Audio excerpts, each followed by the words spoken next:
This is the 200th episode of CloudFocus Weekly for the first week of December 2014. This episode is titled Double Millennial.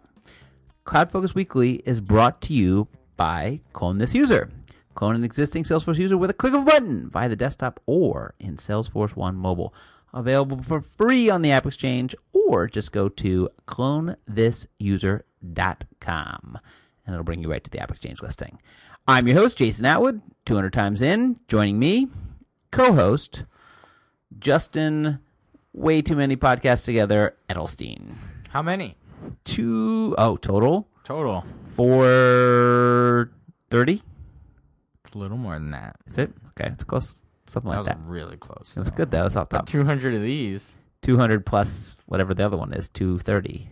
Well, I think we've had some lost episodes. There have been. We've recorded whole episodes and not been able to use years them. and years from now, 30 years from now, we'll be like, you know, the basement tapes are now, you know, the lost tapes are coming out. The Bob Dylan and the band basement tapes. They're putting out the lost tapes. Or whatever. You just lost half this. 99.9% of this audience. That .01, I just got a lot of respect from. It's you. You're the .01.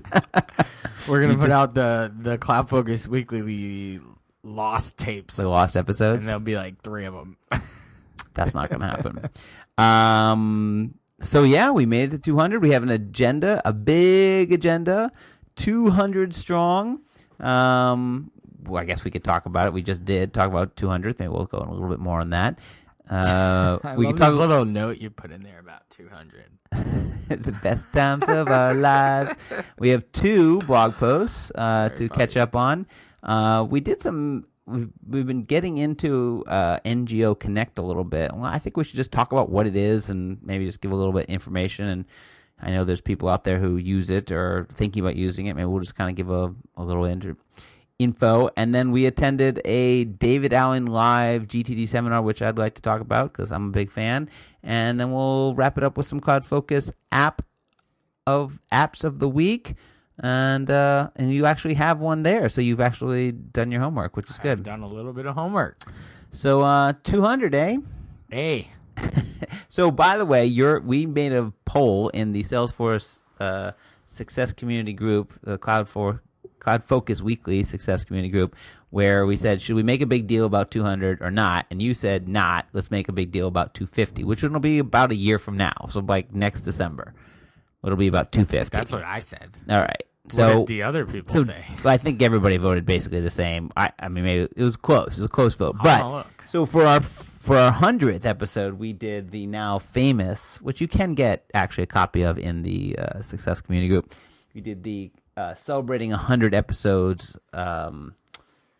infographic. Yes. So, which is hanging here in the studio, talking about our favorite episodes and things we picked and et cetera, et cetera. So maybe we'll do that again. We got to do something different for 250.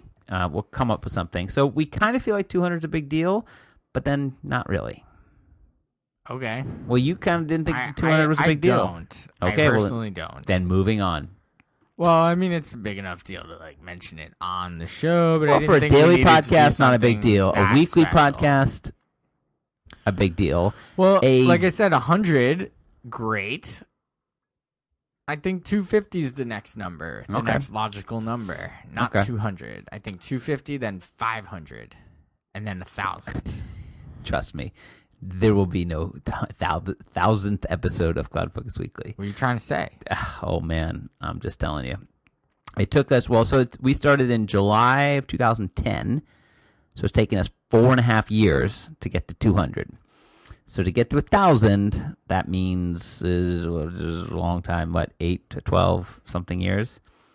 Yeah, it's going to take a little while. Yeah, that's going to take a long. I don't think I'll be podcasting in my 50s. Although maybe. You'll be doing the next whatever that thing is. The thing that's beyond podcasts. Yeah. So we don't really have anything special planned for this episode. We're just going to do a normal episode. I'm just looking at this poll that we put out. Yeah. Oh, man, it's going to be like buried deep, isn't it? Yes. Okay, well, don't talk about it until you find it. All right, here it is. So 4 people agreed with me. 250. 250 was the big deal. 4 whole people. Yeah, 4 people. Well, that was nobody really votes in these polls. There's more comments than votes. That's always the case. Very odd. I do want to remind you, so I want to make an apology. We are still in the process of working out all the kinks with the new host. Since it is a weekly podcast, we can only kind of look at whether it happens or not weekly, so whether it works or not. I think the main issue is that the subscribe link that some podcasting apps have used is sort of the one that was hosted on the old hosting provider, and that the one that should be using is the Google, the FeedBurner one. The FeedBurner one is the one that will stay forever because it's independent of wherever we go. So I think what's happened is people subscribe to the one that was locked into CacheFly. So all that being said, we're still working on it. It should work itself out, or you just have to go back and resubscribe.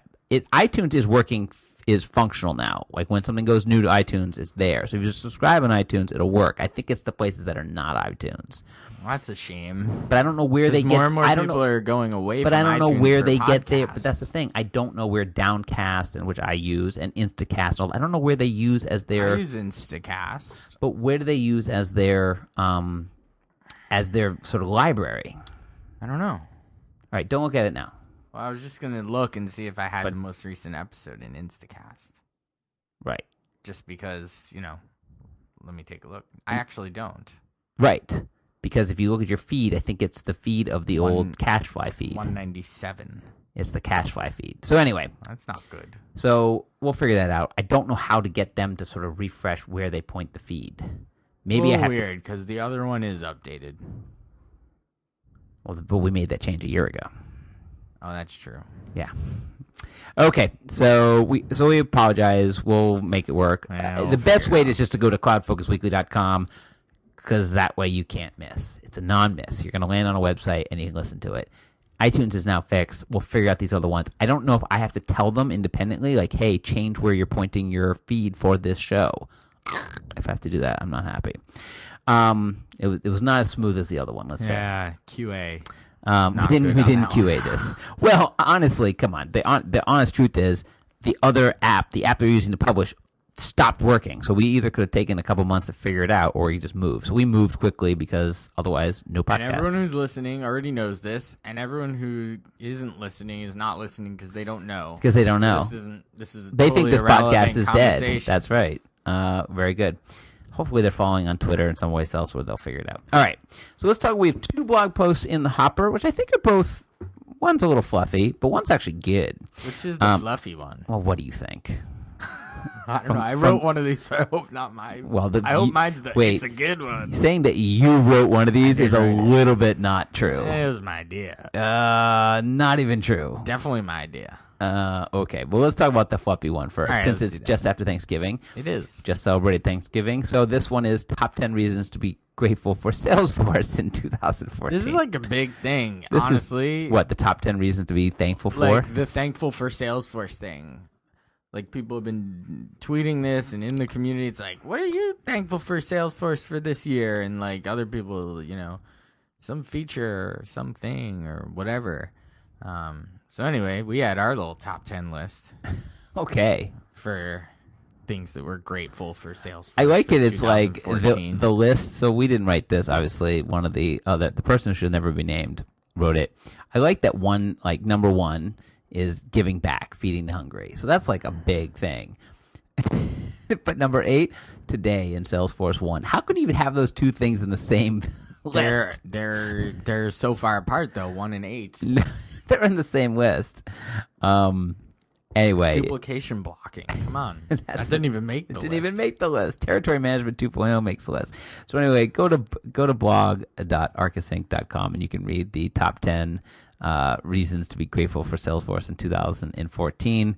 I have already, so just as a precursor, because I'm way ahead of the game. Yeah. I've already written my predictions for 2015. I already read it. I know, and you've already read it. So it won't come out for a bit because I do a yearly predictions. It's my 5th year doing my predictions, cloud computing predictions for 2015. I will say, last year, I was on fire. I'm hoping that I can get as many this year right. But well done. It was pretty hot. I mean, they weren't exactly on target, but they were close. They were like near misses. I grazed the guys. But the other podcast that's on blog.arkusinc.com, one of the few last ones for 2014, I think we have, 2, 3 more left? Not mine. 2, maybe? Yeah. 3? Well, mine's the last one. There's 1, 2, 3 or 4. 3, okay. Yeah. Came from, I guess, me. You said it was your idea. But something you don't do that often. But when you do it, it's a kind of a painful thing to do, which is that if you have like an old Salesforce org and let's say you have your administrator who's been around for a long time, usually the person who knows the best, and they're sort of what I like to call their tentacles are all over the system. And so when disabling them, you could think, oh, well, it's just as easy as go click the active checkbox and hit save. Not so much. There's lots of considerations that you should think about. And maybe like even a process. So I've had to do this for a couple times. I had to do it when you left the company that shall not be named. True. Although I just kicked it up to Premier Support and had them do it. Said, you guys do it.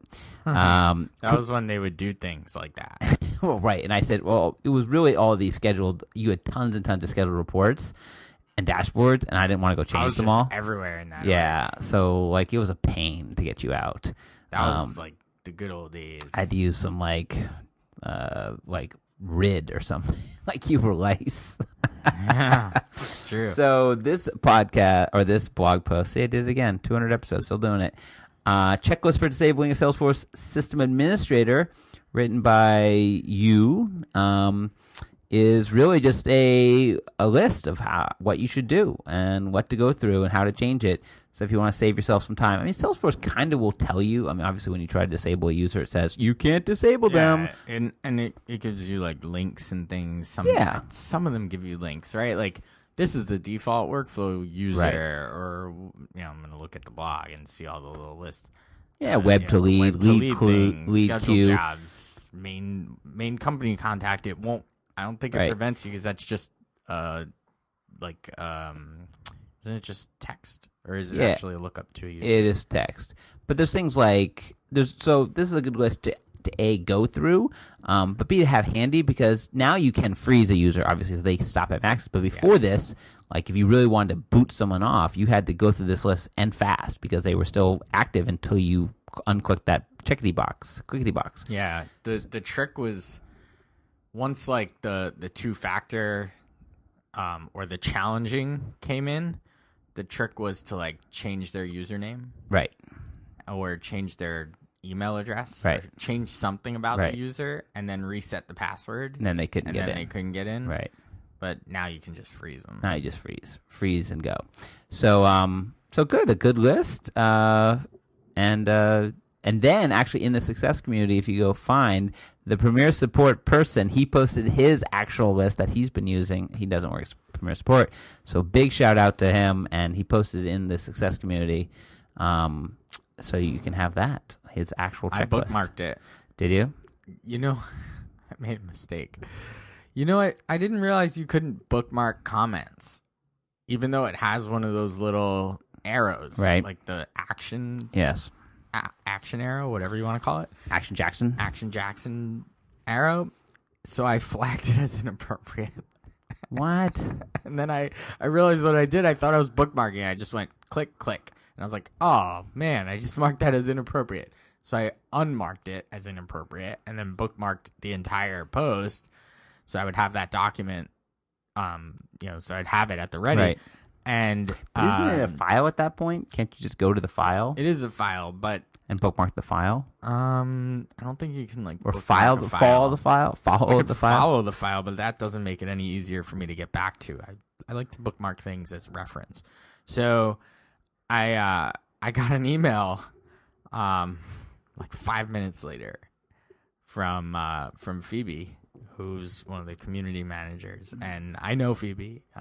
Hey, Phoebe, through the MVP program, and she goes, "Hey, Justin, did you really mean to mark this as inappropriate?"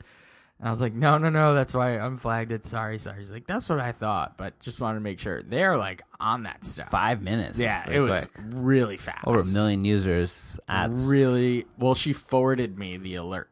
Oh, okay. Basically, like I think because like she sort of opened up the kimono, she forwarded me like the email alert that she got. I'm sorry, every time you use that phrase, doesn't your mind then have to think of that person and then opening up their kimono? No. Oh, okay. That's what happens to me anytime it says that. So I've heard people say it, and my mind just goes, oh, kimono. Oh, and sometimes I'm like, well, that's not a nice thought. And sometimes I'm like, I don't know. Well, that's not very nice of you. It's just it's a terrible expression. So that's the checklist for disabling a Salesforce system administrator. Yeah, it's a good one. Bookmark that one. Yeah. And go find his actual, which one I'm sure is better than this one. It's, Did you read it? Yeah, I did. Like I said, I looked at it, opened it, bookmarked it because I thought it was really useful. It was basically the same list. Okay.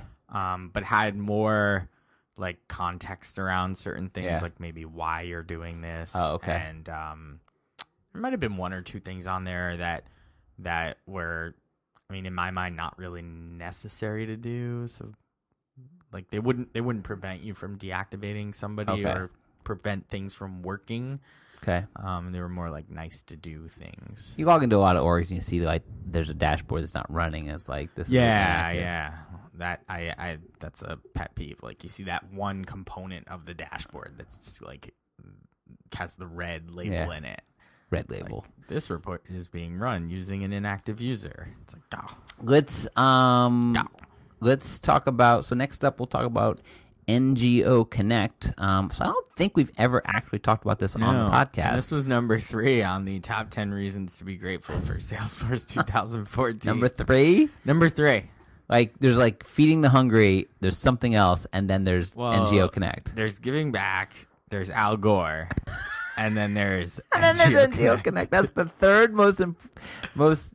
Okay, never mind. Not going to get into this. You're laughing at the content that you've read already. I know it was fluffy. So I know anyway, he doesn't listen to the podcast, no, and let me just say, so good. it was pretty damn fluffy. It's so good we can make fun of him. It was fluffy. I mean, because he didn't get to write his top 10 reasons to go to Dreamforce this year. No, you get to do that top 10 list. So that was like, that's super fluffy. That's like people and air. It's so true. Badges. Cloud beanbag chairs. Cloud feedback chairs. Bruno Mars. San Francisco. Homeless people. It's like Dim sum. It's terrible. I mean, but it is what. The reason why it was because it's always the same. So I wanted to skip a year because it's like insert person performing this year. Right. Insert special speaker. keynote speaker. Insert other special keynote speaker. Insert traditional thing that happens at Dreamforce. Insert keynote. Insert expo. You know, it's like, all right, you got 8 of the 10, so like you can think of Expo. 2. Yeah, so I wanted to skip it 1 year. And a lot of other people write that same post, and it's always the same. So I was like, it's kind of like whatever. But being thankful. Anyway, it's number 3 on this list. I'll even before we get into the whole like what we did and all that. I mean, we don't even have to get into that. We could just get. He wrote, the nonprofit starter pack offered by the foundation's a great platform for most nonprofits, and it's been recently enhanced to version 3.0, which has added a lot of nice functionality. Which we wrote a blog post about. Which we did, and it is just that though. It's a starter pack, right? It's for fundraising departments that are getting, for the most part, their 10 free Salesforce licenses as part of the 111 and are just doing basic fundraising, getting off of spreadsheets, getting off of a Google Drive sort of hooked together solution and just moving to a more structured environment in Salesforce. And it's a pretty nice beginning and entrance way into doing fundraising, and for the most part, you can run the department with the nonprofit starter pack, and not much of a customization to it. But when it's got some, but 3.0's got some. Yes, it has some very cool things to it. Right, it's not just like renaming, tabs and labeling and stuff like that. It's got you a lot of functionality. Some good relationship stuff. It's got some good address stuff going on. Really nice stuff with payments. I mean, they're doing some nice stuff. But it's free. It's open source. Free, open source, series of installable packages, so on and so forth. Right. But if you have more complicated needs than what the nonprofit starter pack will, provide out of the box, you can obviously always build something on top of nonprofit starter pack. You can always build something on Enterprise Edition. You can always plug in third-party products that are out there that do, for example, online fundraising, online donation forms that handle payment processing, not part of the nonprofit starter pack.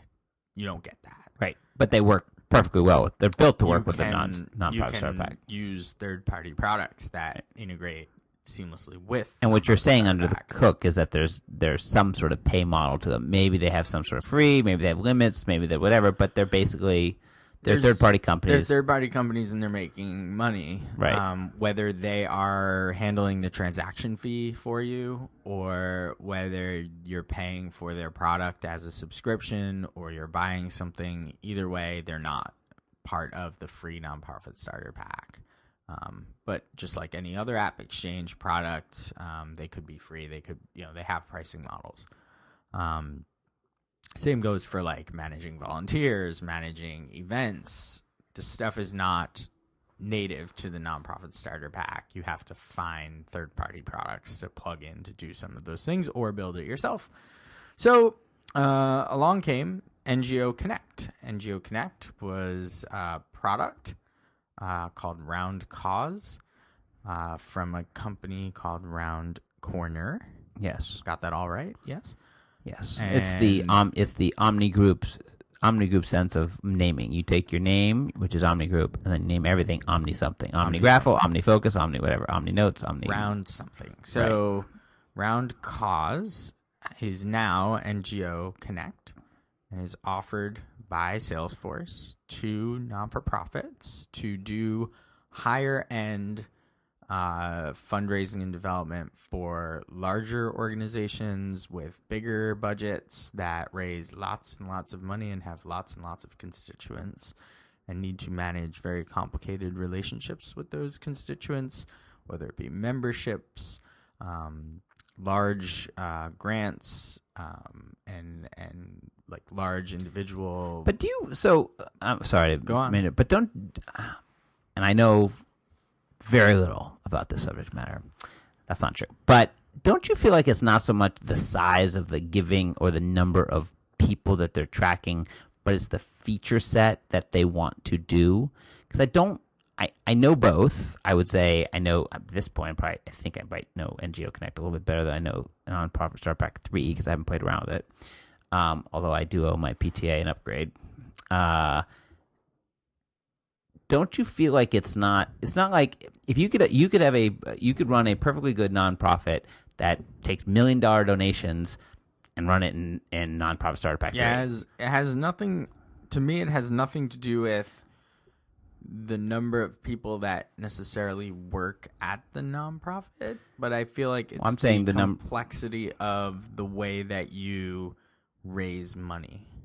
So dig into that. So what would be something complex that you couldn't do in Nonprofit Starter Pack, but you could do in NGO Connect? So if you have lots of constituents. So why would the number of constituents? Doesn't Salesforce scale to handle as many constituents as you want? Yes, it does. But I think that when it comes down to, having a complicated board situation across different chapters that have their own boards and each board member is responsible for, raising a certain amount of money, like it starts to get a little complicated with Nonprofit Starter Pack. Isn't that feature driven because NGO Connect has features that handle that better? Well, I mean because Nonprofit Starter Pack can do that. It's just it's Nonprofit Starter Pack doesn't do that very well. Doesn't do it very well. So it's more of a feature. You have to kind of soft credit it somehow and identify a board member. You have to build a way to identify a board member and then build a way to sort of roll that up to them as a soft credit as like a board member contact role or something. Right. But even like keeping track of who is a board member is not something that Nonprofit Starter Pack to me does 100% great. Like it can obviously do it, and you can totally like type somebody as a board member, Right. Or tag them somehow. But that's just kind of an example. I feel like when you get to the point where you have recurring stuff, NGO Connect handles much better than Nonprofit Starter Pack. Recurring stuff that should be charged to a credit card, NGO Connect handles really well, right? If you just say, you know what, charge me $25 every month in perpetuity, charge it to my Visa. Right. NGO Connect handles that like that's a nice feature. That's what it does. Right. Nonprofit Starter Pack doesn't handle that at all. Right. So, there's some higher end things that you might want to offer, and not really offer, but like do as a fundraising department and say, yeah, if you want to pay us $25 every month in perpetuity, I can just put that into my system, and forever it will just charge you $25 every month, as opposed to the way you'd have to do that with Nonprofit Starter Pack. It's like, okay, you have to figure out who's going to process that payment on the credit card side. So who's my merchant, and how do I get that data into Salesforce every month? Right. And then how do I get that over to my finance team properly? Like, just doesn't handle it as well as NGO Connect would handle that. That's just one scenario. So from a layman's standpoint, if you're going to look at the two, Nonprofit Starter Pack 3.0, a great free starter piece that has lots of good features. Great stuff. And great little applications that people are writing that sit on top of it, that work really well with it to handle, allocations of like donations that are split across programs and program years. People have written applications for that to handle that kind of stuff really nicely. People have handled the put a credit card terminal right inside of Nonprofit Starter Pack. So like there are things out there that you can do that beef it up a little bit. NGO Connect is like, here it is. It's a product. It's got a full suite of things, and it has a roadmap that is being worked on constantly. Right. Nonprofit Starter Pack's on 3.0. It's been around for a long time. It's constantly getting like little tweaks here and there, but like to be like, oh, here's the new 3.0 in, It's been 7 years, I think. It's been a long time. Right. Okay. Well, open source. I mean, again, it's only as good as the people who are, sort of paying attention to it. We say open source. I don't know if it's managed or unmanaged at this point. I feel like it might be managed. But I think the code base is open source, meaning I think it sits up in an open source. It used to be, that's for sure. I don't know if it is or isn't anymore. I don't know if you can do it the other. I think doing it the other way, pulling things out of open source, is not that people get angry. Oh, All right, so. Cool. I mean, I think, again, I don't really want to go. We as the two of us actually deep dived into it. We went to a partner enablement. We sat through training. We actually installed it. So in Seattle, Space Needle. We went to Space Needle. We could post those pictures. That was fun. Oh, we ate some good food. Oh, that night when we went on our bro date.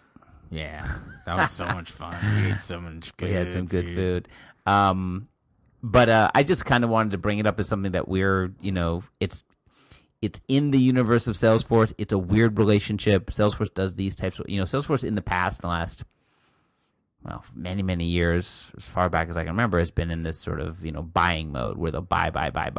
This is a company that they haven't bought, but they've sort of partnered with for a product that works only within Salesforce that they used to sort of sell themselves, and now Salesforce is kind of saying, okay, it works so well that we're gonna kind of make it as part of something that we then sell for you guys. You guys just do the development of it. So it's a strange relationship. We'll see how it works out. But I think it's interesting for the for the people in the nonprofit space to know that there is kind of you get this, and then if you want to get more, it's like it's the freemium model, right? There's a couple of different even versions of NGO Connect, right?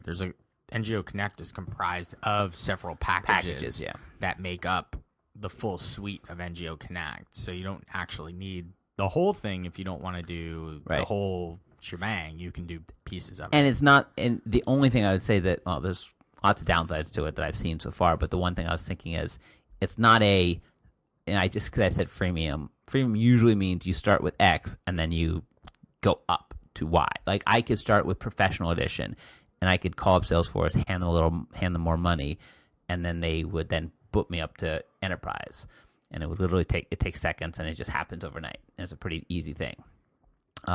This is not that way. These are two separate products. They don't interact with each other. They don't want to live next to each other. They're not friends. So you do have to kind of choose one or the other.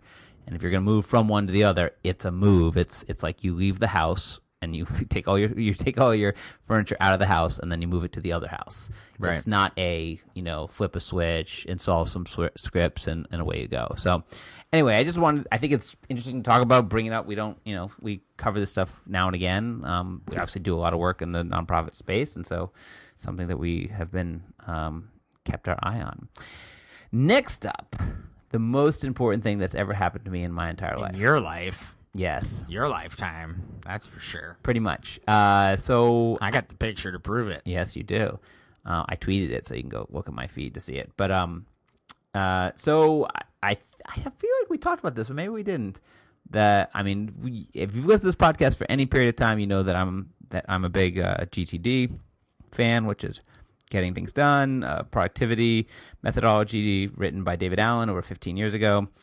We got a chance to go and actually see him speak and do a one-day seminar. It was a beginner seminar, so it was kind of like, for me at least, it was a little like, oh, everything you're saying, I at one point I turned to someone else who was there and I said, oh, you're going to love this story. Because I knew he was about to go into like the story of X.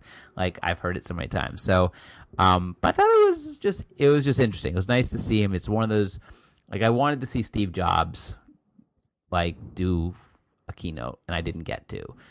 I definitely put on my list, and I actually do keep a bucket list. I wanted to go see David Allen. I wanted to see him speak. I wanted to go see him live in person. I got to meet him. We got to talk to him a little bit. Really excited. He's rewriting Getting Things Done, sort of the 15-year in, how things have changed. I don't know if it's like going to be called something different. I don't know if it's just going to be a reboot. I don't know if it's going to more things done. Getting more. Well, he's written 3 other books. Getting things done better. Making It All Work was supposed to be his sort of like Getting Things Done 2.0. Like, let me not talk about file folders. Yeah, it's more theory. In a box, right? That I rotate every day. Right. Label makers. Let me not talk about my Manila folder called calls. That's a very good piece folder. Of paper in it that has the person's name on it. That you take out that list and you make those phone calls. And that's it, because I'm sitting next to my phone. So it'll be interesting. I mean, again, maybe we'll talk about when it comes out. I'll definitely read it. Very excited. Will you listen to it, or will you read it, or will you do both? I will probably read it first, and then because audio usually comes out after. Oh, I don't know. Yeah, I don't know these things. Yeah, you don't read, so books come out first. Because usually you wait to redo it, and depending on how much different it is, again, I'm kind of interested. Is it gonna be like is he gonna add like a chapter called the 2015 chapter, or is he going to or is it gonna be like going through and that wouldn't make sense to be like the 2015 chapter? That should just be like an ebook. If that's the case, I'd be upset at him.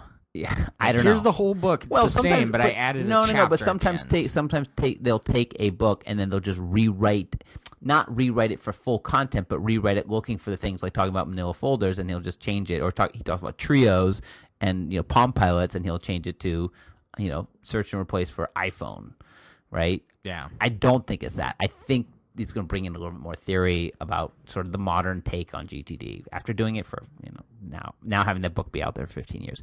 Anyway, it was great. I really enjoyed it. Just from an experience standpoint. And that's it. Oh, and I have a success group called Getting Things Done. If you want to join there, all sorts of fun stuff in there. All right, so let's talk before we get on to our CloudFocus app pick of the week. Let's talk a little bit about our upcoming schedule. We are getting close to the end of the year, so I think we probably have 2, maybe 3 more podcasts in us. Probably. So right. I mean, I know that I will be gone the week of the 22nd. So that week we will not be doing a podcast. But you know what? We might do one like the week of the 29th. It's the 29th, 30th, 31st.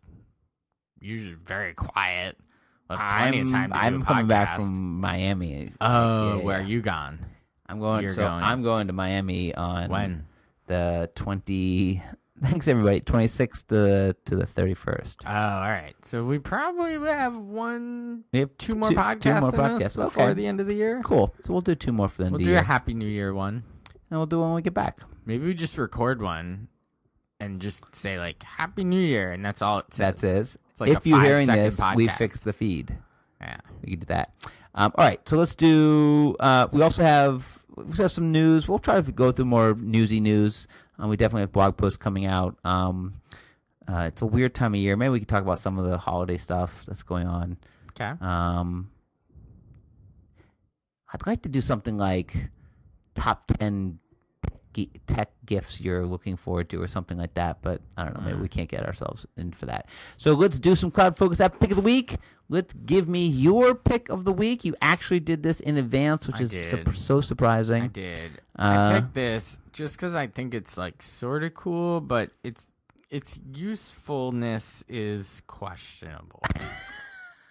I'm sure Nick will be very happy that you're saying its usefulness is questionable. Well, I'm not sure it's like, unless I'm missing something.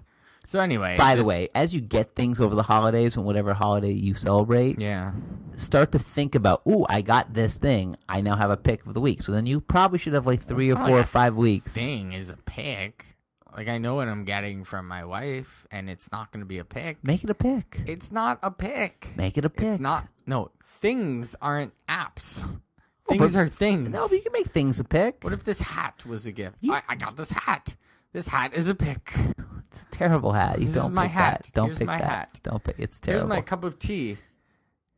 No. It's a pick. No. Someone got me a gift certificate to the tea store. All right, keep going. Let's hear this highly questionable thing. Well, it's called Trust Reader. Okay.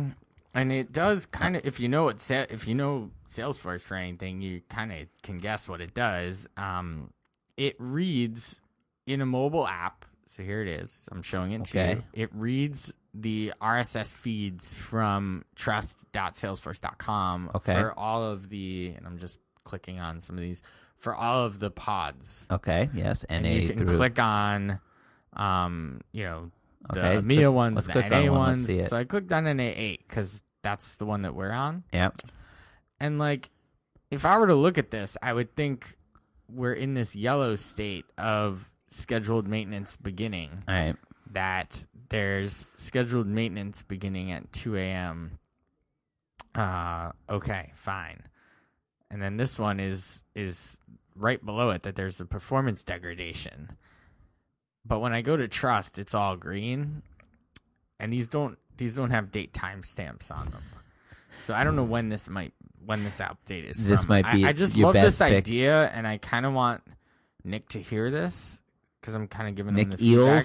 EALES. Yeah. I mean, it's free, so it's worth a download. It's kind of neat. He just slapped together like a little reader for Trust, so you can have Trust on the go on your phone. But it doesn't tell you what's going on. It doesn't do a very great job of great pick. Maybe greatest pick of 2014. It's no spring 14. It's like V. Let's call it V1 of this app that could be very useful. But right now, totally useless. I could be really good someday. Be ahead of the curve on that one. All right. Anyway, it's for iOS and I think Android, but I have the iOS version. It's called Trust Reader for Salesforce. You can get it on the App Store for free. Nice. I could talk about the greatest pick of 2014, which is the thing that you're absolutely addicted to. Let me tell you something. So let's talk about it a little bit. You got me. This Madden game that I picked a couple of weeks ago. No. I picked a couple weeks ago. So I went a-looking, and EA Sports has put out a bunch of games like this now. So FIFA is also like the same idea as this Madden game. So I think the whole notion of it is you start off with a team that's kind of full of nobodies. We'll talk in context of Madden here. So, you pick your favorite football team. Yes, and, you pick a team. They start with basically they're not the players on that team. They're just random. There are NFL one or two. players. There are one or two that are from that team. Oh well, they're crappy if they are. Yeah, they are. And depends if you're a good team. And they're you basically have to build your roster over time by making moves and getting accumulating points and coins and all sorts of stuff. And crazy. It gets very addicting. It's got a very cool through Facebook connection to friends, and you can play against people. You can join leagues and create rivalries and go through seasons and win the Super Bowl and get players and all sorts of fun stuff. Very cool. And FIFA, like I said, same thing. Free game. They have another FIFA, one. Yeah. And that's a huge game, on the iPad. And I started up a thing with a club. So I have this club team. It's I don't even know what the name of it is. And it's nobody's. And the team is just full of a bunch of 60 rated guys. And that's just the way it is. And then you have to, it's a little more, I think soccer sort of actually lends itself to this model because it's kind of the way soccer works. It has the transfer market, and you can sort of just go buy a team if you want. If you're, if you're really rich Russian guy and you buy a team in the Premier League, you can, boom, there's Chelsea. So sign contracts. Yeah, you just go grab guys from wherever. You just transfer and buy them up. So it kind of makes a little more sense even from the FIFA perspective, but I really like the